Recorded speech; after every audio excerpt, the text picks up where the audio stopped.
Welcome to the PS Dental Podcast, where we discuss dentist stories from their paths to dentistry to their lessons along the way. I'm your host, Ryan McGarvey, the proud son of a dentist. Today, we have the pleasure of speaking with Robyn Reis, an accomplished dental practice coach with a wealth of experience in the dental industry. Robyn has been in dentistry since 1998 and currently serves as a dental practice coach, certified HR consultant, director of hiring services with All-Star Dental Academy, and guest faculty at the Pankey Institute.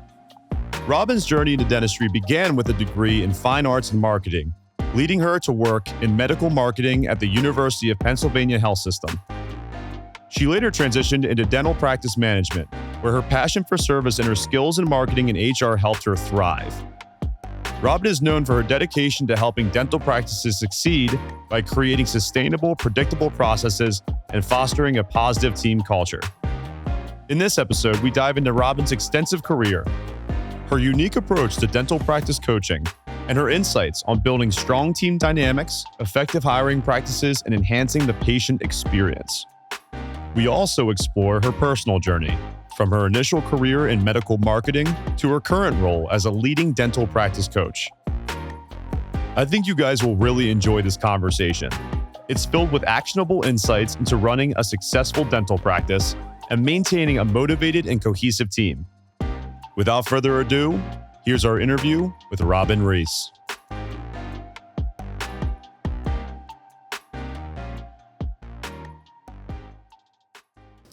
We're here at the PS Dental Podcast having a conversation with Robyn Reis, dental practice coach extraordinaire. How are you today, Robyn? I'm great, Ryan. I am so excited and happy to be here.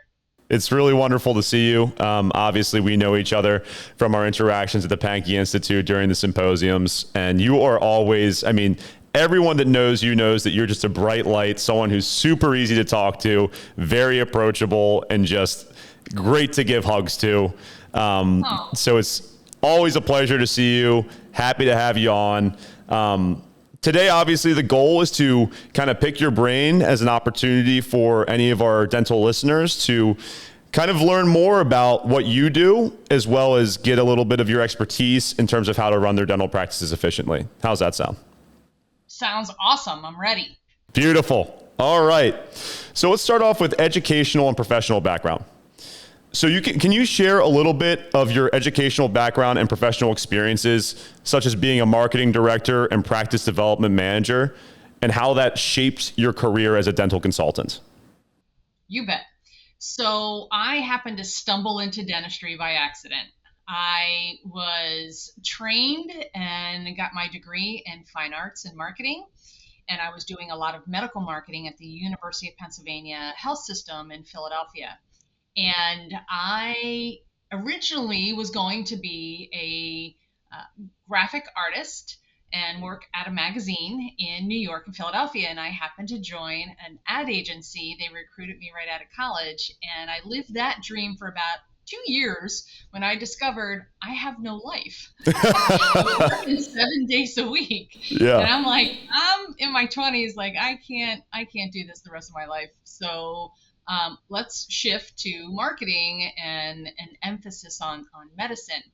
So I did that for several years and worked with a wonderful medical group practice, 10 ophthalmologists, just a wonderful group of people. And as their business changed, so did my career path change. And I ended up answering an ad for a marketing director for a group of dentists that had 3 locations, had just changed their name. And I thought, what the heck? A friend of mine suggested that I apply. And I'm like, but I know nothing about dentistry. And lo and behold, I had an amazing interview. They hired me on the spot. And I was like, are you sure? Are you sure you want to do this? I don't know anything about dentistry. And really what has stuck with me ever since and has really influenced my career is we don't really look for your knowledge base. We can teach you the technical stuff. We can teach you the dentistry. What we can't teach you is your passion, your attitude, your desire to be of service to other people. And that's something that I've always wanted to do, is be of service to other people. And so thus began my dental journey way back when in 1998. And it was a group of dentists, 14 dentists, 3 locations. I think about that time we had about 150 employees. And I just immersed myself into the dental practice. I spent a lot of time in the operatory asking questions. I had my little notepad, I was making my notes, and I was asking all these questions. And the byproduct of that was anytime I worked in the dentist's operatory, their case acceptance went up, their treatment went up. And we kind of looked back and said, well, what's the difference? Why are you, plateaued? And then all of a sudden, I'm in the operatory. I'm not doing anything other than asking questions. Their treatment acceptance went up. And so, yeah, we put 2 and 2 together and said, okay, I'm asking questions that patients are thinking about, but they're afraid to ask. The doctor is giving it in terms that I can understand. As the marketing director, it was my job to create opportunity for patients to be attracted to the practice to come in. So I needed to understand what the heck am I marketing? So I would say, well, could you say that a different way? What do you mean by ML? What does that mean? Mesiolingual, what does that mean? And so I would help them break it down so that I understood, and then in turn, the patient sitting in the chair understood it better. So then it was like, oh, the light bulb went on. Mm. So from there, because we were a group practice, because these dentists were very well connected and involved in their community, other practices that they knew that were struggling with marketing or struggling with some transition, um, they reached out to us and said, "Hey, can Robyn come visit our practice? Can she give us, some tips, tricks, things like that?" And so that kind of began by accident, my dental consultant, dental coaching journey. And I know the term coach and consultant sometimes can be used interchangeably. How I view it is a dental coach is, I want to be there to support, guide, facilitate a dentist, help them really get clarity on their vision, their philosophy, and how they want to take care of their patients, versus a consultant, which really, in my mind, does come in. And when I put my HR hat on, I do have to come in and kind of tell people, okay, this is the law, this is the policy, this is the system, you have to abide by it. So in my mind, I'm more of a dental coach where I help practices really take their raw talent and where they want to go and just help them create sustainable, duplicatable, predictable processes to help them deliver on that vision. So by doing so with my group practice, I was able to help other individual dentists in the local area. And then, lo and behold, my family got up and we moved from the PA, Delaware area out to Ohio. And that's where I've been outside Cleveland since 2004. Wow. Yeah. So your journey has just been a matter of you following your intuition, it seems, where you were in advertising in the big city and then you decided, you know what, this is a lot of dedication, not dedication per se, but it's just a lot more of an expense of your time that you understood that wasn't necessarily sustainable. And I'm sure that from a lifestyle perspective, you would prefer to find work that you're passionate in as well as are able to dive fully into. What you mentioned that you were interested in pivoting into the medical space. Where did that interest come from? Because if you're in the big advertising, it doesn't seem like the natural next step would be to go into the medical space. So how did you come upon that? Well, it's interesting because some of our clientele through the ad agency I worked for, it was pharmaceuticals. And so we would develop ad campaigns for different drugs and things like that. And one of those main clients was the University of Pennsylvania Health System. It just so happened I had a connection into the marketing department, and that was my sister. And Oh, I got my foot in the door with the marketing department through the online Penn Line and Penn Health call-in um, department division, there were 7 women who created the Penn Health telephone line. It was a referral line. So the public would call into Penn Health, and then we would direct them to what department, what division they needed to speak to help, solve their problem or get them connected to a Penn doctor. Mm-hmm. So again, that kind of spoke to my wanting to be of service to people. It took me out of the creative space, but I felt, a really deep connection to the women that I worked with. Great nurse mentor, Elaine, and she really, embodied what it meant to be a caring individual in the healthcare space. And so I was able to use a little bit of my creativity with creating, getting together with the true marketing department of how do we promote this to the public? How do we promote this to the communities? How do we get people through the university, through the health system to make it a lot more accessible? So it really was a nice little amalgamation of a lot of things that worked for us at that particular time, and that was the early 90s. And then I worked on the Penn line, which was doctor to doctor connection. So I learned a lot medically. And then when we moved to Delaware, that hour and a half on 95 on the Schuylkill and all of that got old really quick. Traffic. So, yeah, that got old really, traffic. So I'm not afraid to drive anywhere. Having lived through that process, I'm not afraid to drive anywhere.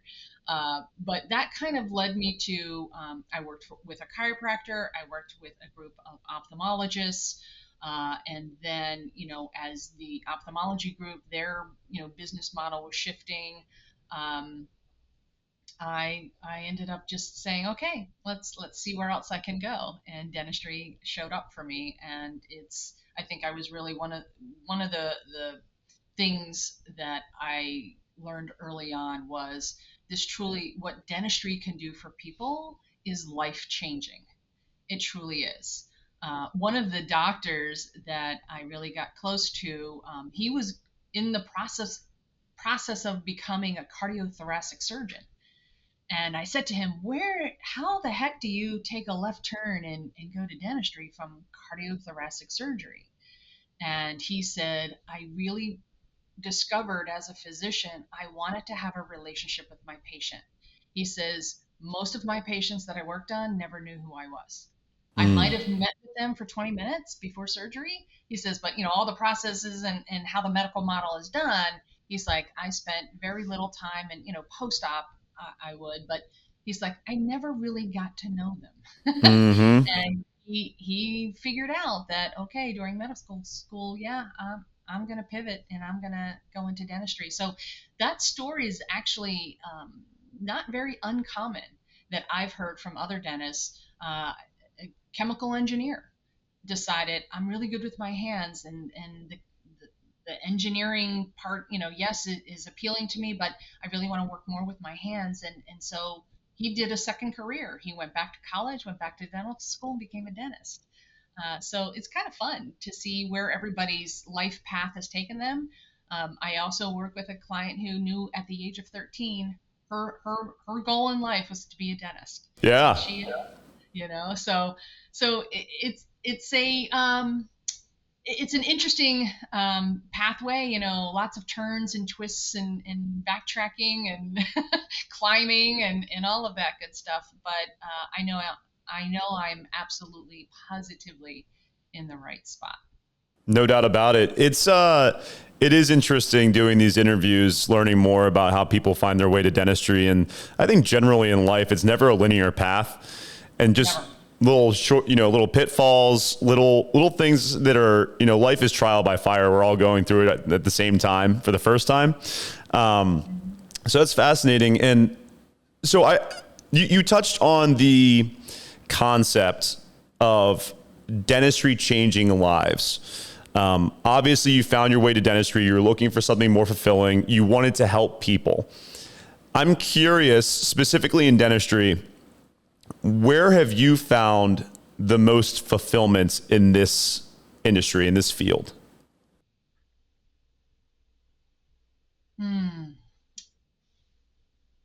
That's a great question. Um, I have a bunch of scenarios flashing through my mind. What do I find most fulfilling is helping dentists really clarify who they are as a dentist, who they are as a business owner, who they want to be in general in dentistry. Whether that's somebody who's heavily involved in the community, somebody who gives back through mission trips, somebody who really kind of connects all the dots.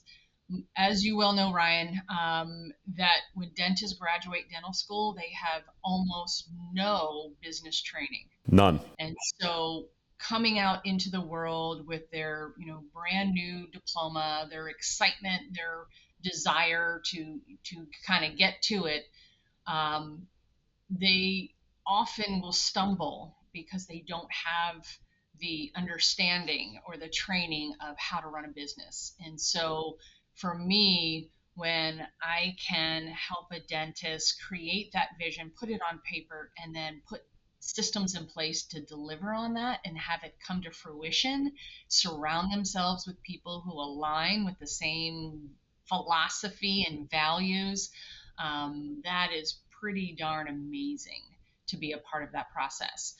The other part, the more personal part is, helping people find the right seat in the dental practice, knowing that they're using their strengths and their talents, doing things that they're passionate about. Sometimes it is, switching jobs. Sometimes it's switching positions, or going to different practices.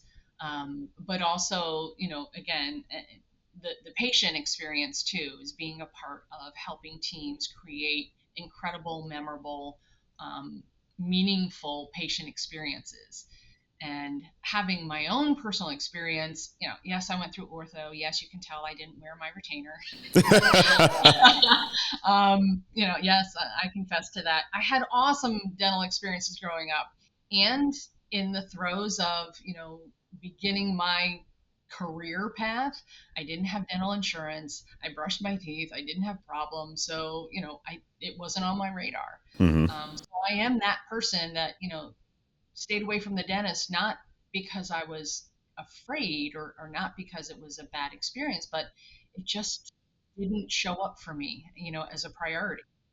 So yes, I am now a periodontal patient, and I hope for the rest of my life because I neglected that, early on. But again, I think it just relates to creating those wonderful experiences and not shaming people, and helping team members guide, with compassion and kindness, patients that are afraid to come in, that maybe have had bad experiences. So being a part of seeing that evolution and those, again, light bulbs go off, yeah, that fills my heart.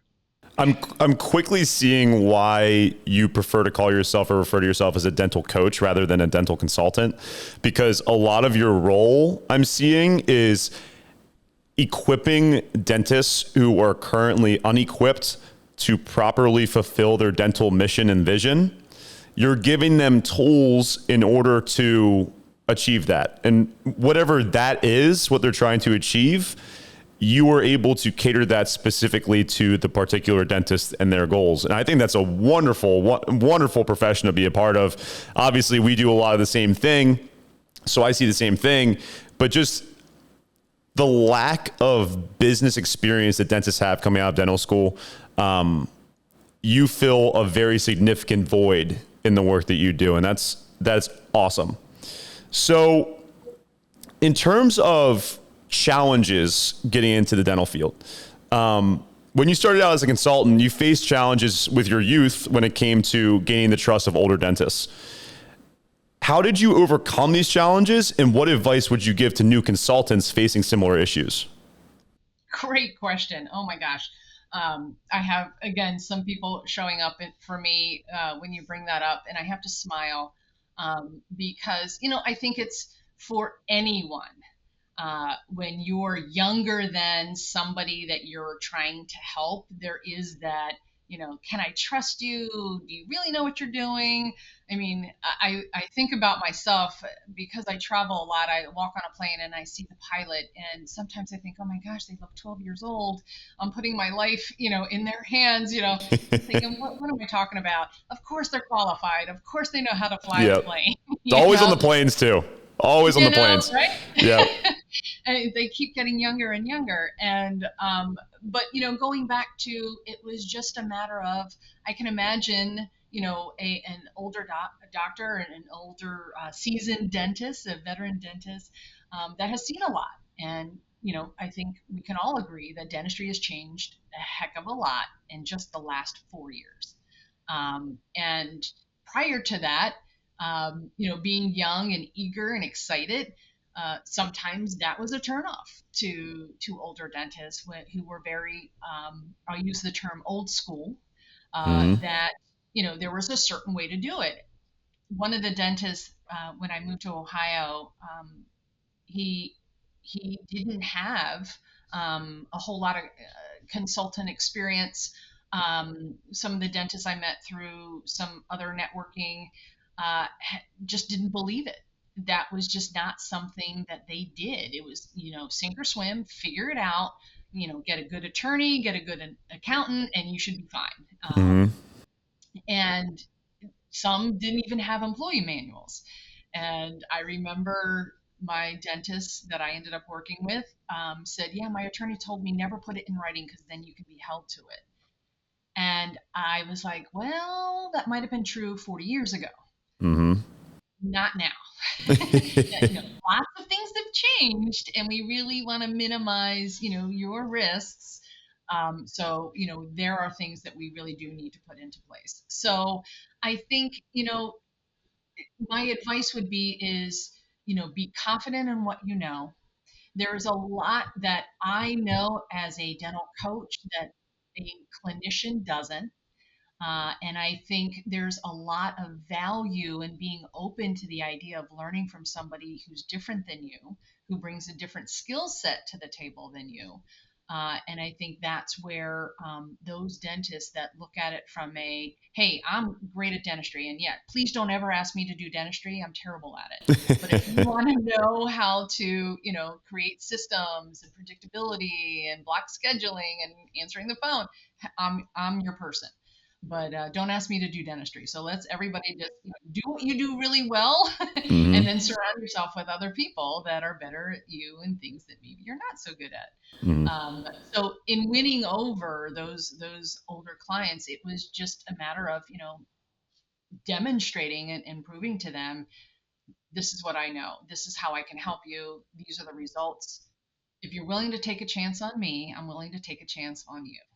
And together we can create some amazing things. And we actually did. And that was something where I've always believed that age doesn't matter. If you're 12 years old and you are skilled at Excel or in somewhere that I am very deficient, I don't care how old you are. If you can solve my problem, I'm choosing you. Yep. And I think that's just a mindset you have to have. No doubt. I relate so well to that advice because when I started Proud Son Dental Marketing, I was 22 years old. And I'm just finding right now that I'm 28, 6 years in, that dentists are now just graduating dental school for the most part at my age. So that's just an illustration of the age discrepancy between myself and dentists. So when I'm speaking with anybody, even if they're a young dentist who's just starting their practice, many times they would look at me and say, what does this kid know about marketing a dental practice, about bringing patients in the door? But the reality is that I think that I always have had that confidence of, listen, I know what attracts people. I'm good at finding what you would call the competitive advantage of a dental practice and differentiating that in an appealing way that reflects the quality of dentistry online. And being in the generation that I am, which is a completely different generation than any of the dentists that I was working with, is that I understand an online landscape better than any of them do, simply because, not because of, any kind of, technical fault of their own, but simply because of the generation that I was raised in. I grew up in social media. I grew up, even when looking for restaurants, looking at all the Google reviews and looking at the website of the restaurant and looking at photos online to see if I even wanted to go there. So I understand the importance of it, and especially the future of marketing. So I feel like when you say, you have to have confidence going in and just understanding that you know what you know and you don't know what you don't know, it resonates really well with me. So I appreciate you touching on that. Absolutely. And here, I'm going to date myself, Ryan, and whoever's listening, you'll appreciate this. When I was marketing director with the group dental practice, our number one marketing medium was a double truck, full color yellow page ad. Wait, one more time. Wait, you said full color double what? It's called double truck. That was you open up the yellow pages and it was on both sides of the yellow pages. And that was our number one referral source. Second was, patients of record. The big guns. So like I said, I'm dating myself, but you bring up a very good point about the online and how it's so rapidly changing. And you grew up in like that's second nature for you. My 20-something-year-old daughter will tell me, Mom, nobody's on Facebook anymore. And I'm like, maybe nobody at 18, 20 is on Facebook, but everybody I know is on Facebook. Yep. If I'm your target market, you better be on Facebook, exactly. or Instagram, or, something like that. Yep. So we always chuckle about that because she's like, oh, nobody is. I'm like, well, nobody in your circle. Yeah. So let's qualify that, right? Yep, no doubt. I mean, every single social media has matured enough now that it almost seems like different age demographics have their own preferred platform. You have the 35 plus that are on Facebook, you have the 20 to 35 on Instagram, and then you have younger than that and going up to 30 on TikTok. So there's a different way to target every ideal patient demographic, and it's fun, I'm sure, to chat with the other generations and see what their opinions are on it. So like you said, there's rapid changes occurring not only in the dental field, but also in the world at large. And, having someone who's an expert at that to stay on top of it as their full-time, responsibility is extremely important. So Robyn, you mentioned that in the past 4 years, just 4 years alone of dental coaching, you've noticed a lot of changes in the dental industry. Can you describe, and I'm sure I'm asking you to really gather up a lot of changes that have occurred over the past 25 years, but could you describe some of the main changes that you've seen in the dental industry over the past 25 years? Oh, gosh. I would say what has changed is the approach to patient care. The foundational element, of course, being creating wonderful experiences, but how that experience shows up nowadays is completely different than when I got into dentistry 25 plus years ago. The way we advertise, the way that we market, the participation or not participation with insurance, the materials, the technology. I mean, there's products out there that utilize artificial intelligence that can help create better outcomes. I mean, just from language and evaluation, insurance verification. I mean, all of that has changed dramatically. Digital X-rays, scanners, the technology on how we can be better providers of dental care has just exploded over the last, I'd say, 5 years. And from a HR standpoint, how we recruit has dramatically changed from how we did it 5 years ago pre-COVID. So completely different. I mean, the old tried and true ways of recruiting are completely out the window. Common sense still is there, but different methods, different platforms. Again, I'm going to date myself. When we used to recruit, you paid by the inch in the newspaper, right? You had to be really, really clear and get really, really creative with your abbreviations when you were advertising for a hygienist or an assistant. Just 5 years ago, you could put an ad and I'd say on average get at least 10 resumes. Um, the clinical positions nowadays, because of what happened in the world, has again changed dramatically. And it really harkens back to in the 80s when AIDS first came out, and we saw a mass exodus from the dental industry then. I wasn't part of that, but I've spoken to many, many people that said it was akin to, 2020 was akin to back in the 80s. And being so heavily involved in helping dental practices across the country hire and recruit, I am, on the front lines, and I see that every day. Um, it continues to be a struggle for the certified, the licensed clinical positions. So, you know, it's going to change. We're going to go through another, I'll say, evolution in hiring practices, probably in the next 3 to 5 years. But for now and the foreseeable future, it's still a struggle. No doubt. I've also noticed a lot of changes since the pandemic, and it seems like the hiring of hygienists has become particularly difficult for a lot of my clients. What is your theory on the reason why specifically hygienists have been challenging to hire or find? It seems like, I mean, you mentioned the potential mass exodus that you compared to the 80s of the AIDS pandemic to COVID. Why are hygienists so tough to come by nowadays? Well, I think it was a perfect storm of many different things. Number one, it's at least a 2-year program in order for you to be licensed to be a dental hygienist. So there's that time commitment. Then the board process of finding patients and being tested to pass and get your license and be board approved to take care of patients. And that process also was very much disrupted. The fact that it is part of the healthcare industry, a lot of people shied away from it. They dropped out. We find that there's smaller classes.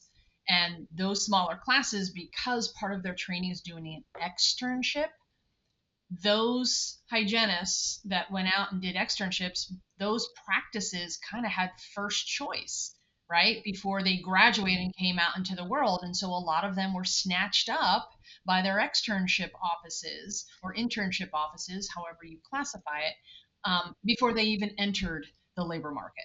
And so that really minimized the number of people coming into the marketplace to look for a job. Some people chose to become hygienists and then went academia. They decided I'd rather be an instructor than actually do clinical hygiene.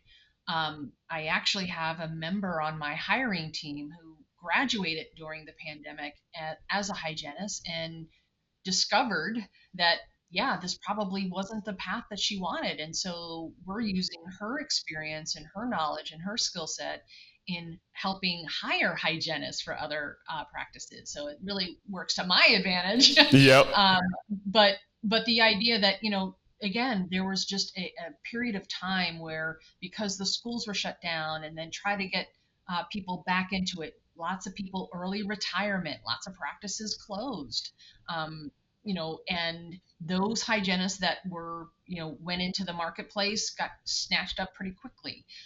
So I think it was just a perfect storm of so many things. Dental school, the hygiene schools closing down, not being able to get through the board certification process, not having enough students still entering hygiene school.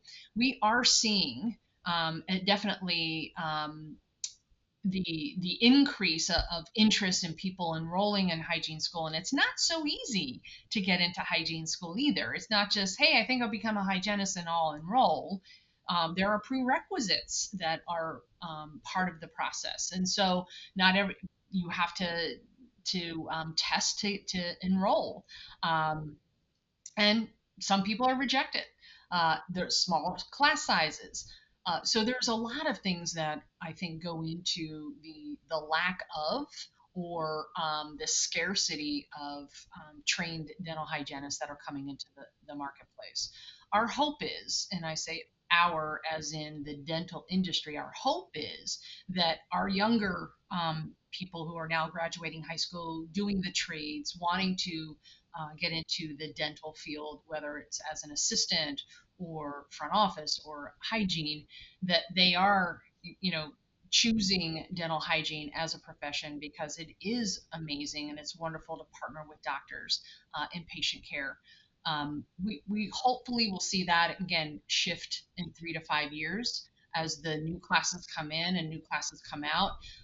My local here in Ohio, one of the local schools that are graduating, I think they graduated 22 students, and every single one of them had a job before they graduated. Wow. Yep. Wow.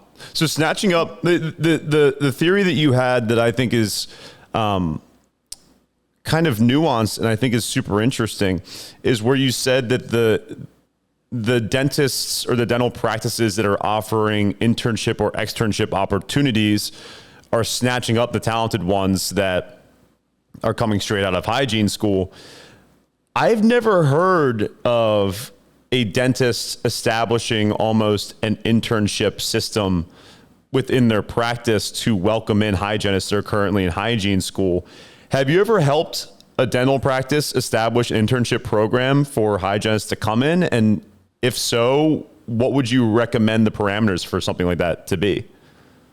Well, it's a matter of the schools reaching out to willing practices to participate with that process. So it's not necessarily the dentists themselves creating that, Mm-hmm. it's schools looking for real world private practices for their students to go and learn hands on, part of their training.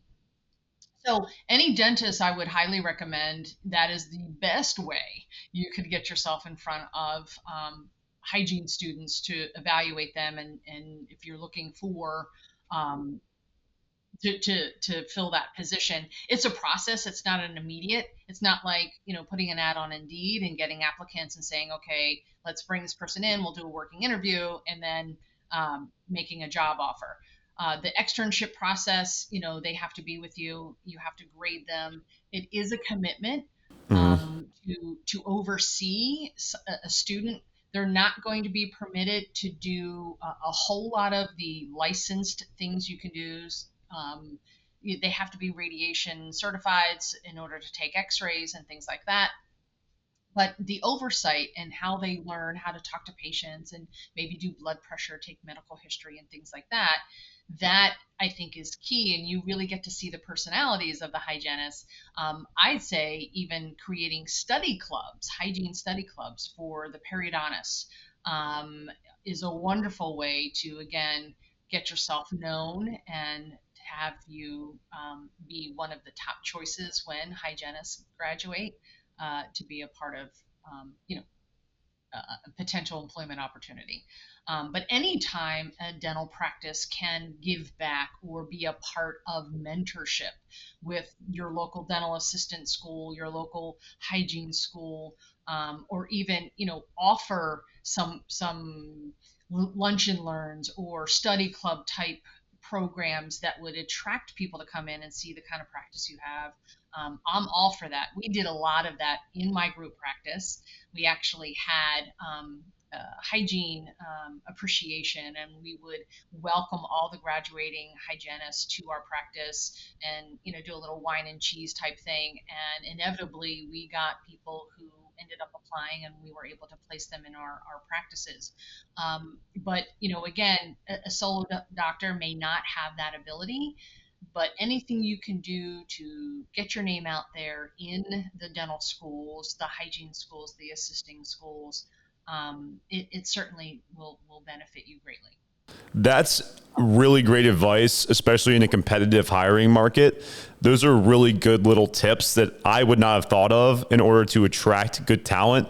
Yes, it requires more effort, and yes, it requires more dedication to the process and patience. But I think with most things in life, when you're trying to achieve something special, it requires a little more watering, a little more nurturing, a little more massaging. So I really appreciate you sharing that, because any practice that is looking to gain that competitive advantage to get the best talent, and hygienists, see your patients more than anybody in the practice, they leave an incredible impact on your patients and patient retention. So perhaps it's worth the investment. So thank you for sharing that. I'm so glad that we were able now to, I think that's a great segue into hiring and onboarding questions. So in your Hiring for Success series on your blog, you emphasize the importance of practice culture. How can a new dental practice establish a strong culture from the start? Oh, that's a great question too. Well, let's kind of all get on the same page as what is culture, right? Um, the most basic definition in my mind is it's everything you do. It's what you stand for. It's the marketing. It's the business card. It's the uniforms. It's the environment, the furniture you choose, the colors. All of it is the culture and how you relate with each other. So it's everything you do around here. Here's why we do what we do. These are the systems in place. That creates a culture.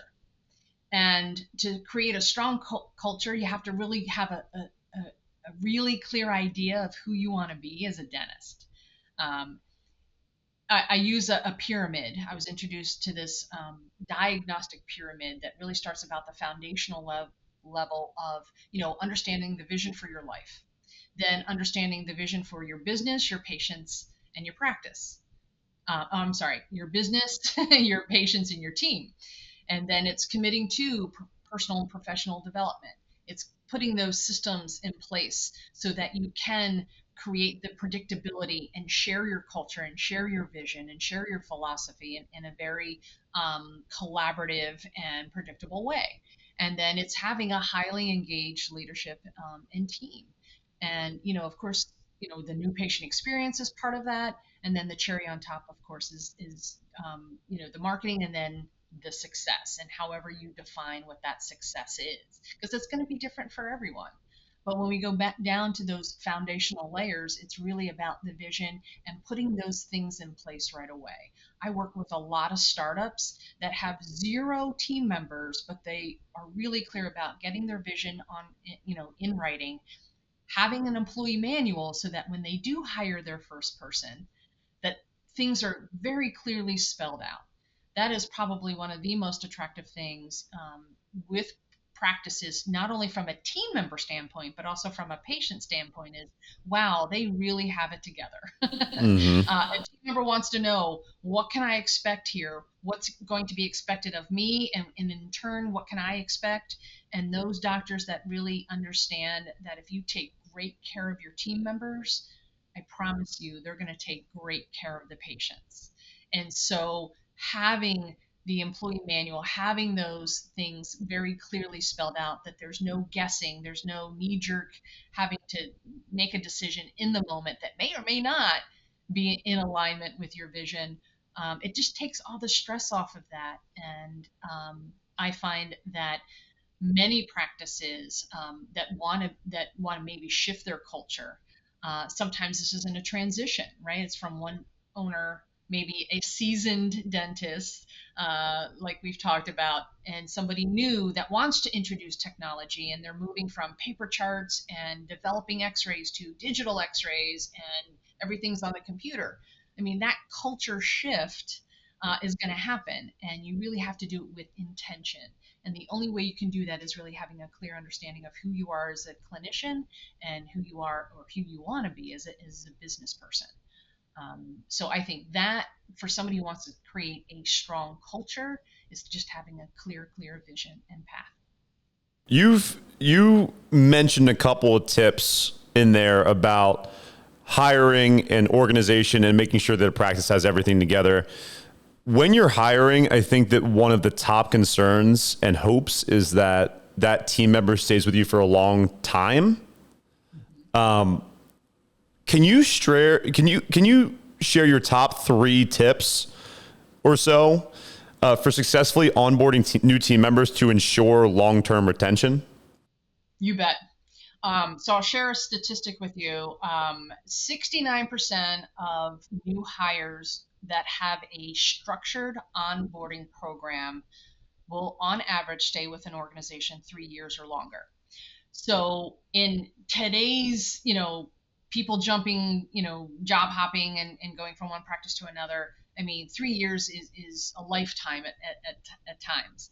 I also have the privilege of meeting people who have been with their practice for 20, 30, 40 years. And the reason for that is because I think deep down they just align with the doctor, the philosophy, who they are, they feel good about themselves and how they can help, having a servant's heart.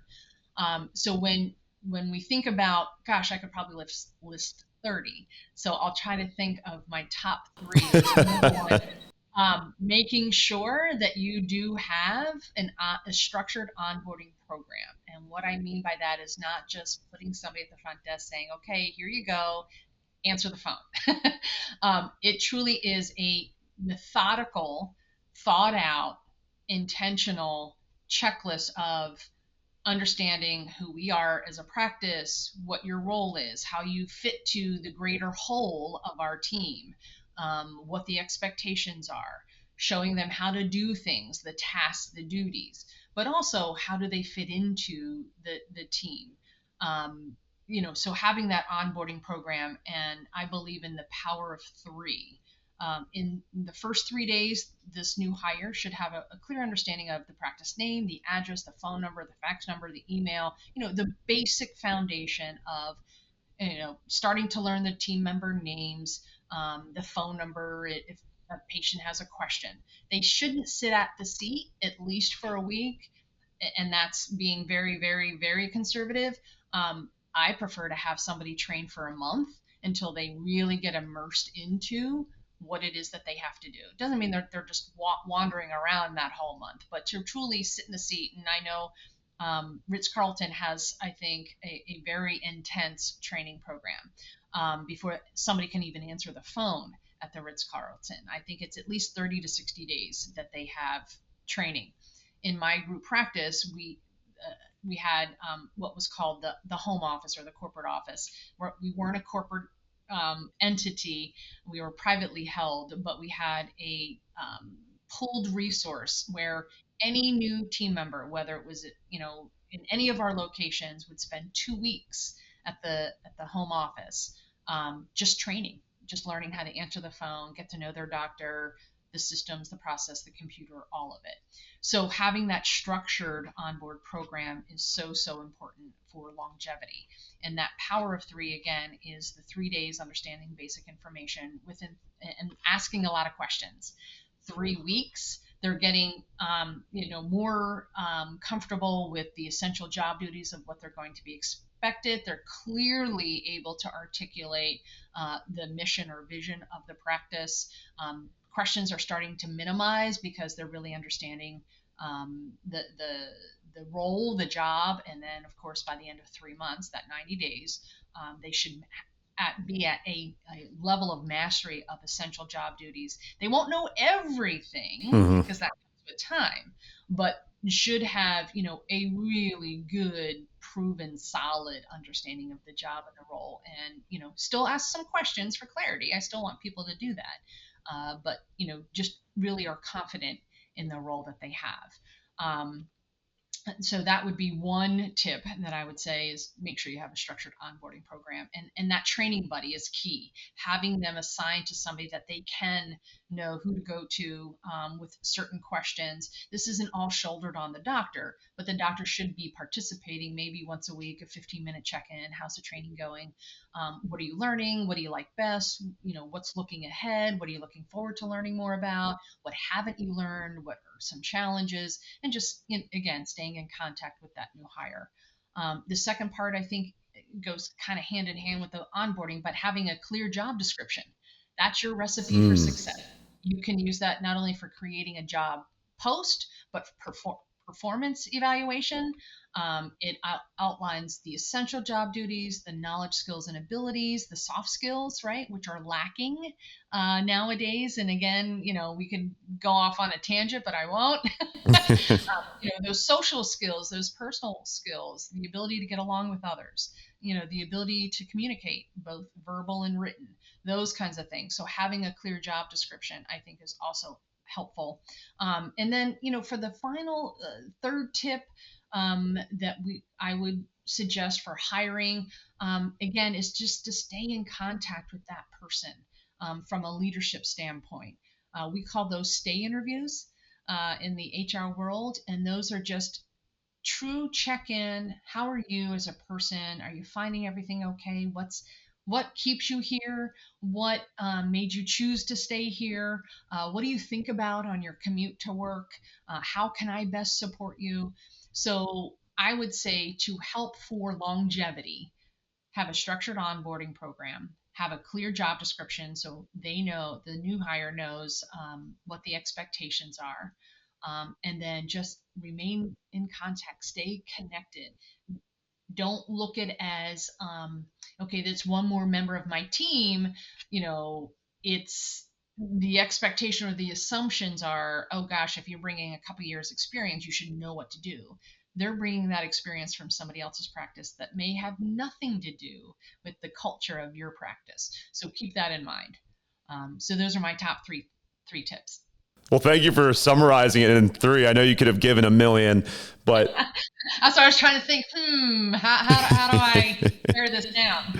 yeah, no, you did a great job. And I think all of that is extremely actionable.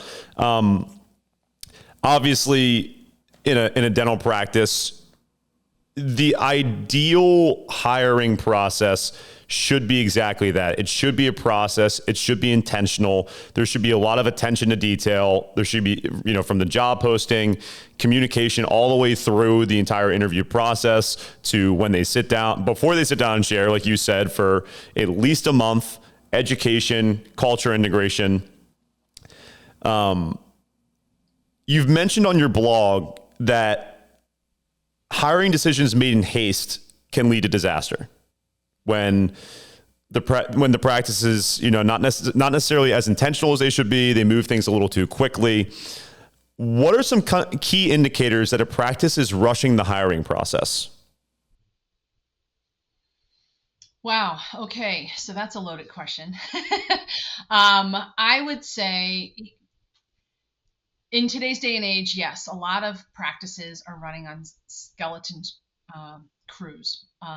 People are taking on more and more responsibility because they're down a position.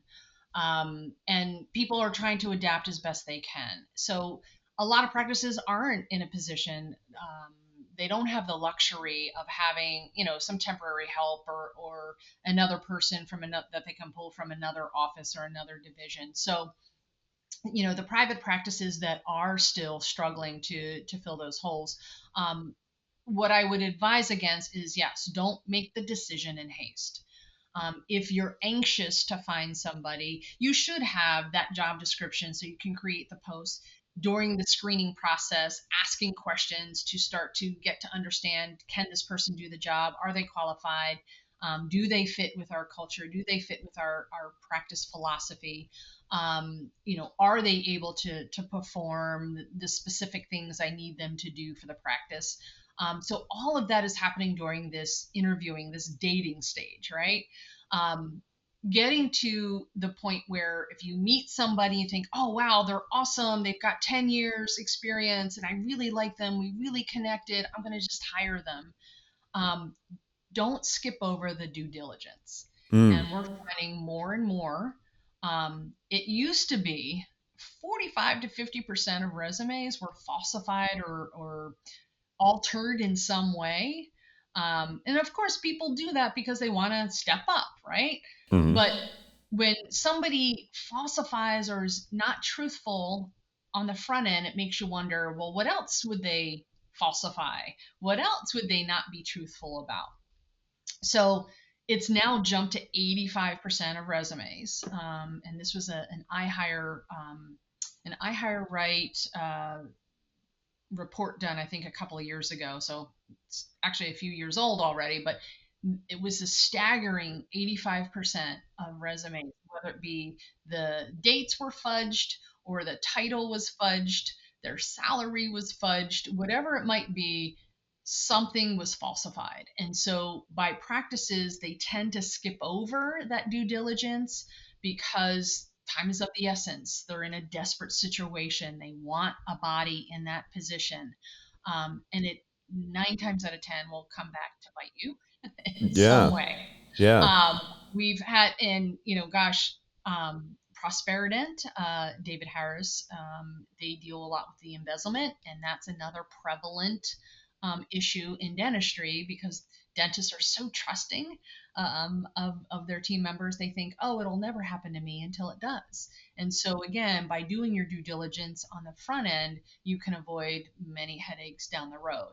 So, to avoid a disastrous hire, um, to do the process. Don't rush. If the person is interested and they're aligned, they will give you time. If they're currently employed, of course, you want to respect that they'll probably have to give notice, and that gives you the time to verify previous employment and do a background check. I probably wouldn't hire anybody nowadays without doing those two things. And just most recently, last week, in the process of verifying some employment for a client, found a lot of discrepancies.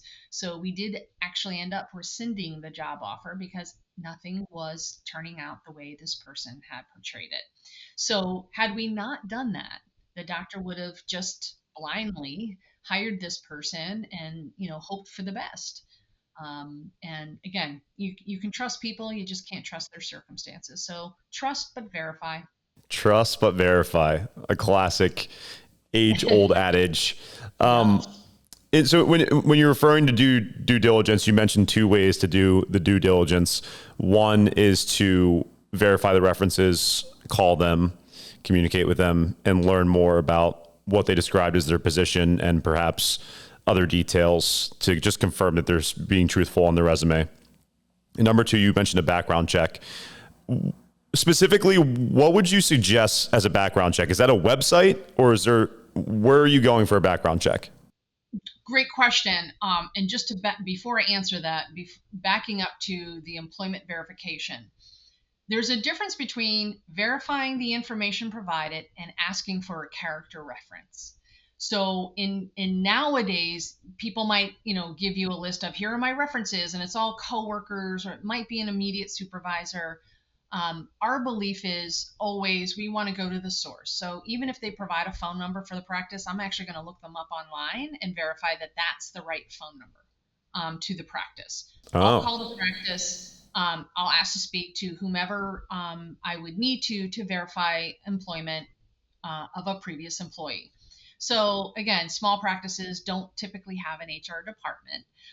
So it's either the doctor or the office manager or some other person. And so I just say, listen, I'm calling to verify information provided by a former employee.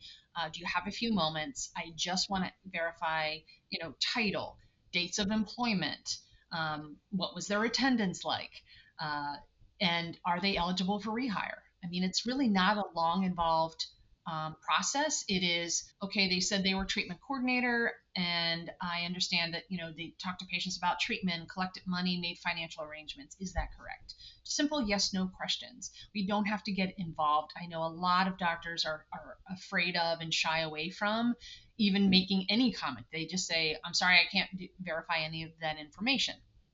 There are immunity laws out there that will protect an employer from giving um, from any type of claim if they give factual information. So when I'm verifying dates or positions or salary or an attendance record, that's documentable information. It's data.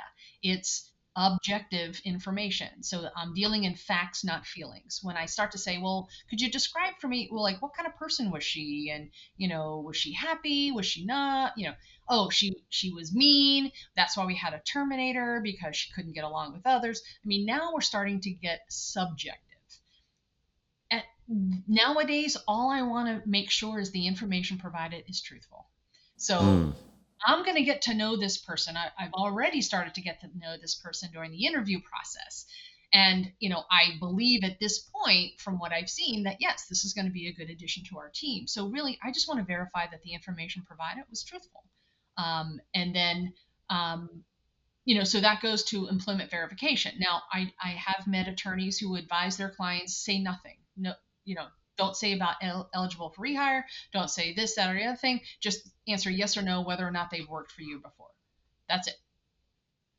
Just so that, they don't have any risk at all, which I understand logically that makes sense. But from a standpoint of this next employer, how can they verify that this person is being truthful if you won't give me or verify the information that they've provided? So practices get to choose what they want to give. Having a signed permission, a signed authorization from the outgoing employee to say, hey, if anybody calls here, can we get your permission to give out these dates and stuff? So that's great. That covers the former employer.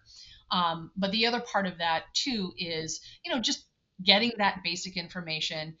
I find more often than not, the dates sometimes don't match.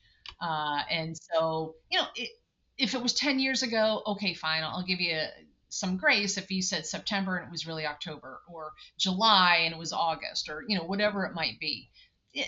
Fine, that's okay. It was close enough in a way. But when we talk about, you said you worked here 5 years, but when I call and verify, they say you worked for 3 months as a temp. That's where the discrepancy, you're not going to advance.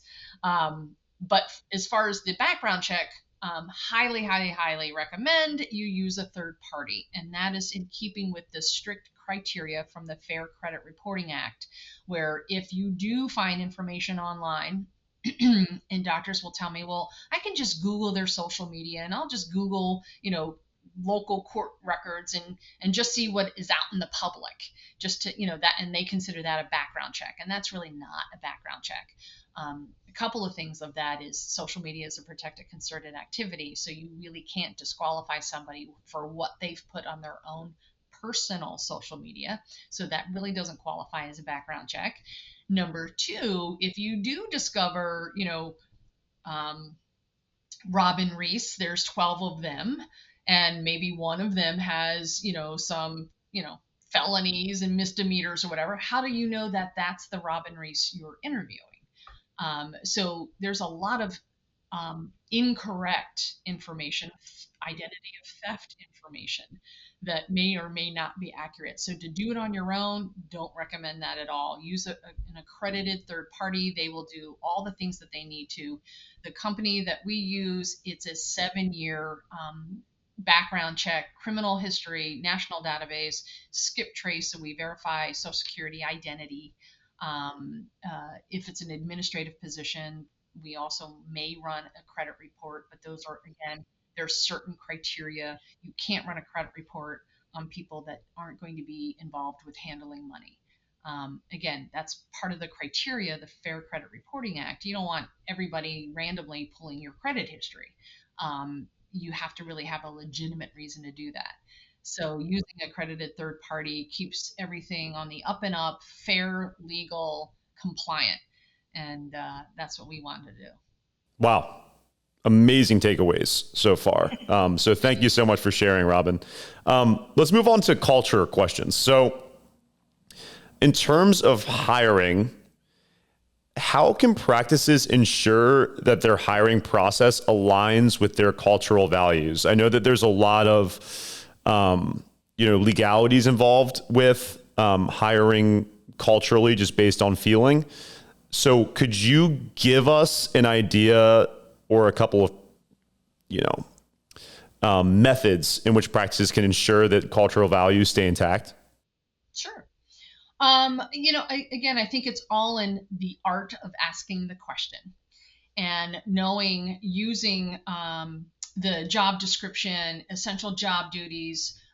If they're going to be forward facing, asking about, there are certain themes that we look for in an applicant that we know have proven statistically, years of research through either personality profiles or strengths finder, DISC.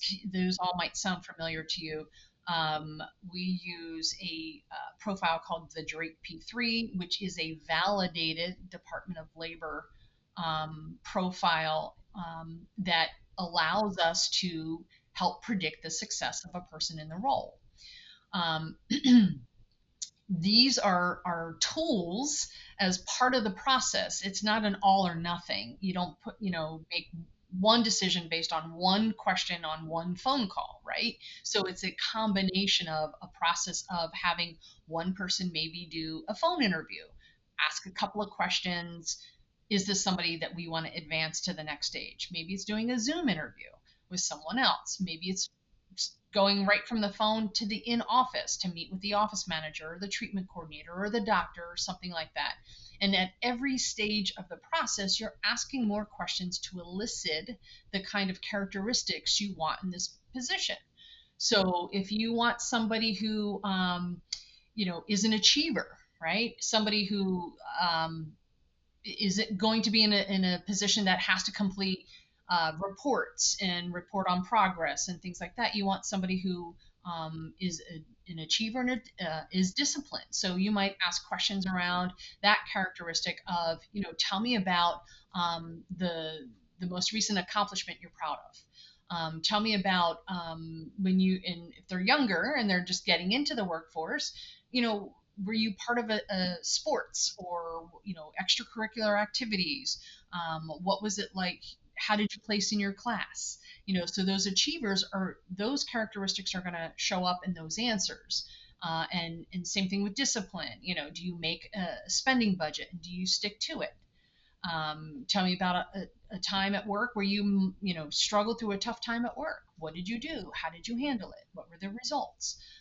So you can create questions around certain characteristics that you're looking for in a particular position. Somebody who's outgoing, somebody who is team oriented. There are lots and lots of questions out there that you can ask that will help get the response and direct you to, gee, do I like this candidate over that candidate? What you want to be mindful of, again, is the halo effect, which is when I mentioned before, somebody you get along with, you're like, wow, we just really connected on the phone, and then I met them in person, and they're really cool, and yeah, they've got a couple of years of dentistry, so I'm sure they can do the job because I like them. You just have to be really, really mindful of it, because you can like a person as much as you want, but if they can't do the job and that's what you're hiring them for, it's just not a good fit. When you speak about cultural things, you do have to be mindful, and what comes to mind for me is there are certain things you can ask. There's lots of things you have to stay away from. You can't ask about do they have a car, can they do they have children, or whatever it might be. You have to stay away from those, gender, religion, all of that good stuff. So you can ask questions in a different way to get the answer you want, but you just can't flat out say, well, how are you going to get to work? What can you do to assure me that you can arrive on time? You can say it in a way that says our hours are, or the expectation is you would report to work at 6:30 in the morning. Is there anything that would prevent you from arriving on time?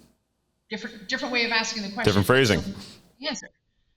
Oh yeah, I have a car, or I have reliable transportation, or I take the bus, or whatever it might be. Great. If you can, I don't care how you get here, as long as you can assure me that you'll be here at 6:30. Right. That's the job. Same thing with can you stay late? Can you work the weekends? Things like that. You again ask those questions just in a different way. Okay. Thank you for sharing. From let's move on to a practice transition question. So from the acquisition of a practice to the selling of a practice, you had a post in your blog about team transitions, and you mentioned the challenges of buying or selling a practice. What are some strategies to effectively communicate and manage changes with the team?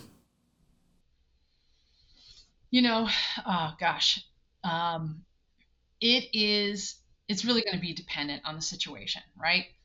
I'm a big believer in the more transparency and the more involvement you get from your team. If you're going through a practice transition, the more buy-in you'll get, and you'll set the new owner up for success when the team knows. I understand that there are many situations out there where that's not possible. But when it is, having that collaboration, having that communication, and allowing the team to be a part of the process really, really, really yields the better outcome of the transition. They believe they're part of it. They don't have to wonder, oh my gosh, am I going to have a job? Am I going to like this person? The sooner that they can be a part of the process, I think is the better. And I've experienced transitions where that's worked out really, really well. The support for the new doctor from the old owner to the new owner was a beautiful transition. The team stayed cohesive, the team stayed intact, and the new owner was really, happy with their purchase decision, I should say, and how the transition happened. Now there is times where that is just not possible. So again, if you think about it and put yourself in the team member's shoes, is the most important question to them is, how does this affect me? Do I Right. still have a job? Can I still support my family? Right. And when you start from that point and then can reassure, I think it goes a heck of a lot better. From an HR standpoint, when you transition one team from one owner to another, you do want to terminate the team with under the old owner, Dr. Smith, and when he hands it over to Dr. Jones, then they're terminated under Dr. Smith. Any outstanding benefits are paid out, and everybody becomes whole with Dr. Smith, and then they're rehired under Dr. Jones.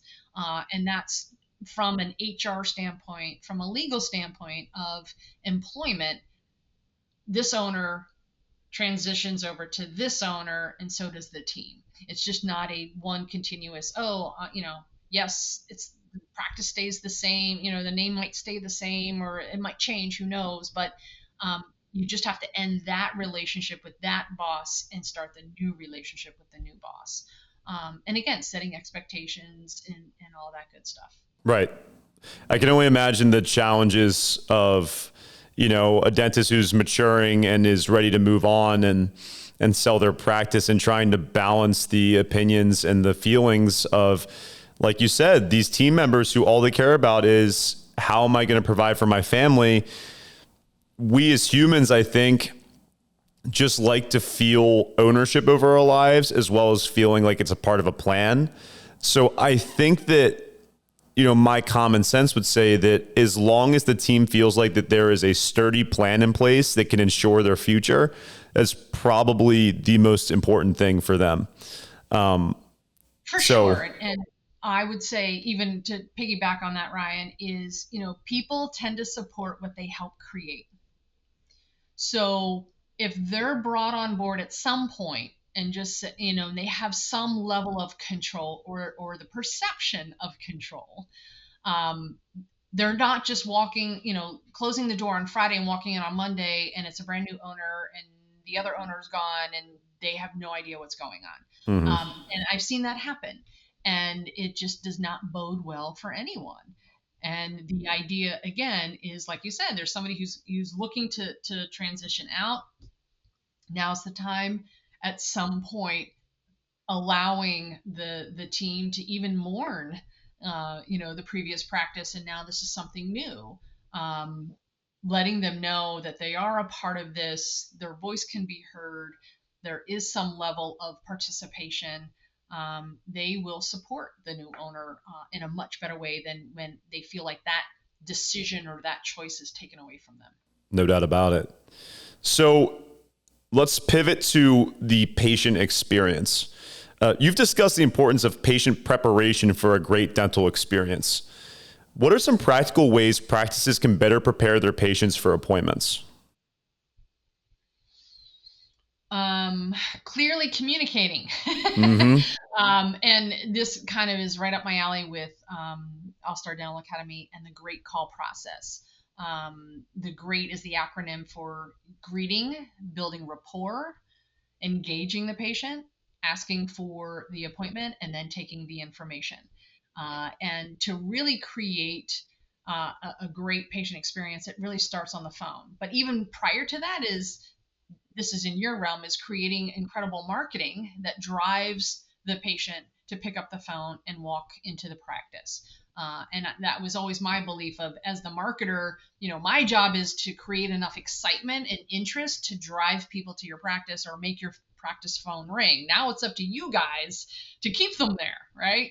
And that is part of the patient experience. So it's having that cohesive communication message through the marketing, how the phone is answered, welcoming a patient into the practice, answering their questions, sharing what we call the sizzle from All Star, is what makes your practice special. If a person is new to town, what are they going to do? They're going to Google first, right? If they don't know anybody else, they're going to go to Google, Dr. Google, and find out dentist near me, or, dentists that do crowns, or, whatever it might be. So how the patient is received on the phone and welcomed on the phone it really sets the tone for how the relationship is going to be built. And, again, another part of my belief system is we are in the people business, where dentistry is what we do. We are all about building and creating those relationships. It's not, creating tooth dust. It really is helping people get healthier and meeting them where they are and helping them, choose healthier choices. So creating that patient experience, again, from the phone, is really building that connection, building the rapport that really lays the foundation of the relationship. And then once they have a great experience on the phone, when they hang up, you really just want somebody to think, wow, that was probably one of the best phone calls I've ever had. Or, wow, that person really listened to me. Or, man, I really connected with her. She was just sunshine on the phone. You want them to feel really good about having spoken to your practice, so that when they walk through the doors and they're greeted with a smile and they're, greeted by name, it shows that the practice is prepared and they know what they're doing.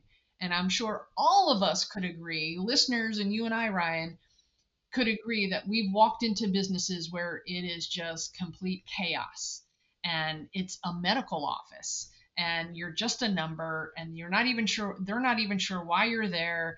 And, it's just chaos. And knowing that we work in a service oriented business, where relationships are key, we have to be prepared. And I think, it just all aligns with the vision, the philosophy, the software you use, the forms they fill out, the marketing that they, get, the sights and smells and sounds in your practice. All of that contributes to a patient's experience.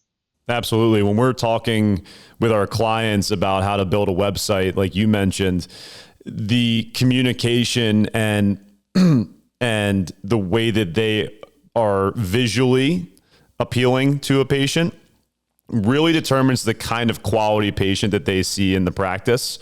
And the key is, like you said, is making sure that the communication is cohesive from within the practice to the exterior of the practice, but making sure that the quality of your dentistry, or what sets you apart as a practice, is properly articulated. So we mirror very much what you are echoing, or what you're saying about making sure that it's accurate to what makes you special. And it doesn't need to be, the same thing for every, as a matter of fact, it shouldn't be the same thing for every single dental practice. You need to understand who you are as a practice, your culture, and what you do best. So I definitely really, really relate to a lot of the advice that you just stated. So a lot of what you were saying is communication, organization focused. There's so many different questions that I can ask based on all the nuggets that you gave, and we have a limited amount of time, but I want to ask you one question. I've worked with several very, very good dental practices that provide amazing quality dental care. But the negative reviews that they would get, which would be, maybe one a year, if that, it's always price related. And it seems to come from a place where a patient had a service that, for whatever reason, they seem to be surprised when the bill comes that they have to pay. Most of the practices that I work with are out of network dental practices, providing that high quality dental care. How can a dental practice prevent any confusion when it comes to billing and how much a certain service is going to cost? Another awesome question. And what comes to mind for me is termination should never be a surprise, and the dental bill should never be a surprise. And that really comes back to setting expectations and communication. Letting patients know, inform before you perform. So before that doctor picks up a handpiece, letting the patient know and helping them understand the diagnosis, the consequences, the treatment, and the fee involved. What comes to mind too is, without value, there's only price. And so if a patient has in their own mind already created this comparison of, a new pair of shoes to a crown, or, a car to a crown, whatever it might be, whatever their comparison is, they haven't voiced it. And so it really is the dental team's responsibility every step of the way to ensure that the information they're giving is being well received and understood by the patient. So that really comes with this, kind of conversation of, does that make sense, Mrs. Jones? We shared a lot of information. Tell me what you heard. What concerns might you have? Tell me more about what you're thinking in terms of your dental budget. Those are kinds of the temperature check that you go throughout the conversation when you're talking to a patient about treatment, to make sure that they fully understand what's happening. And then when we talk about being, out of network, and having the ability to create really great comprehensive treatment plans for patients to get them what they want, what the patient tells you that they want. Where does the dental benefit plan come into play? It's basically a coupon. So they can use a little bit of it, but you're going to help them maximize their benefits. However, this is the fee for the treatment.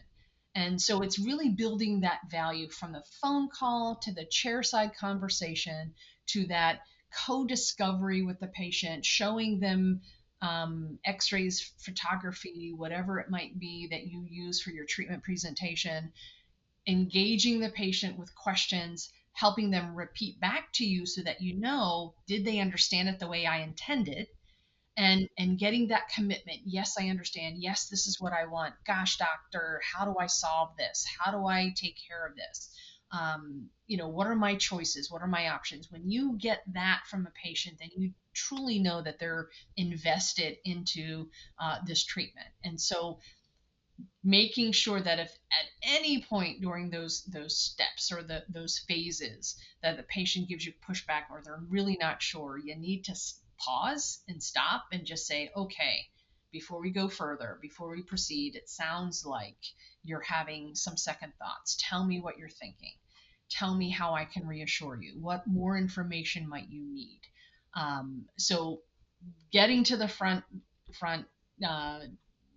desk, front office team members, ready for that bill, there shouldn't be a surprise. They should have been all the time. And I hate to use the term should, because it sounds like I'm shaming or there's judgment.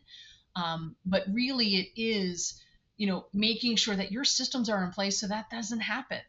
So that at the end of the day, when they get up to the front and they're ready to reserve their next appointment and you're taking a deposit, that all of that has already been addressed. And the front office person just gets to say, "This is wonderful, Mrs. Jones.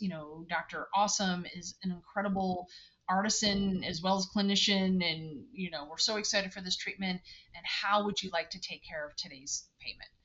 It is just a natural, honest, oops, sorry, part of the process. And at every step of the way, you're checking with the patient. Does this make sense? Do you agree?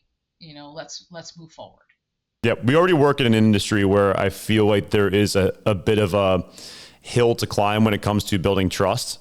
So if you're able to communicate each step of the way about what can be expected from the patient experience, I think that builds a lot of trust with your patients. Because dentistry generally is at its face value is, a stranger is leaning you back in a chair and looking in your mouth, which is a very vulnerable position to be in. So, from start to finish, I'm hearing loud and clear from you, Robyn, communication is key.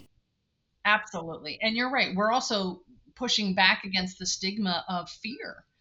Many patients stay away from the dentist because of fear of the unknown or fear of pain or bad experiences. And so that is an uphill climb right off the bat. So being really skilled and able to build that trust, which starts with the rapport, the relationships, reassuring, showing, asking questions, taking your time, not rushing it, not making assumptions, not shaming people for being away from the dentist for so long. It is celebrating the fact that they had the courage to pick up the phone to come in. Absolutely. So last question for you, Robyn, because we're short on time. But in our research for this interview, I came across a little ditty. It seems that one of your mantras is, "It's never wrong to do the right thing." Can you explain how you came across this saying and why it has a special place in your mind?